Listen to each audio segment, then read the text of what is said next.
இந்த விதைகளை நாட்டு மருந்து கடையில 100 கிராம் 130 ரூபாய் அப்படின்னு வாங்கினாங்க.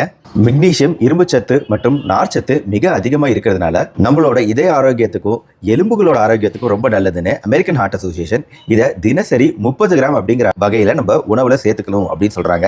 30 கிராம் அதிகம் அப்படின்னு நினைச்சீங்கன்னா ஆண்களுக்கு வரக்கூடிய ப்ராஸ்டேட் சுரப்பி வீக்கம் இருக்கு பாத்தீங்களா, தினசரி காலையில 5 கிராமும் இரவு தூங்க போறதுக்கு முன்னாடி 5 கிராமும் சாப்பிட்டா ப்ராஸ்டேட் வீக்கம் குறைவதற்கான சில மூலக்கூறுகள் இந்த உணவுல இருக்கு. அது கூட வேணாங்க, 5 கிராம் இரவு தூங்க போகும் முன் சாப்பிடுவது அப்படிங்கிறது நல்ல தூக்கம் வருவதற்கு வழிவகை செய்யுங்க. ஏன்னா நேச்சுரல் டிரிப்டோஃபான் தான் அதுக்கு காரணம். உலக சுகாதார நிறுவனம் ஜிங்க் மற்றும் மெக்னீசியம் சத்துக்களுக்கு மிகச்சிறந்த ஸ்நாக்ஸ் உலகத்திலேயே இந்த விதை தான் சொல்றாங்க. குறிப்பா சர்க்கரை நோயாளிகளுக்கு, ஏன்னா சர்க்கரை அளவுகளை குறைக்கும், கேன்சர் வராம தடுக்கும். எடை குறைப்பு முயற்சி செய்யறவங்களுக்கு இந்த விதை ஒரு வரப்பிரசாதம்ங்க. இது அப்படியே நம்ம சாப்பிடலாங்க. உப்பு இந்த மாதிரி சால்ட்டடா நம்ம இந்த விதைகளை சாப்பிடுறது நல்லது இல்ல. கெட்ட கொழுப்புகளை குறைக்கும் இந்த விதைகளை அப்படியே டைரக்டா காலையில 5 கிராம் நைட் 5 கிராம் இந்த பூசணி விதைகளை சாப்பிட்டா நம்ம உடம்புக்கு ரொம்ப நல்லது.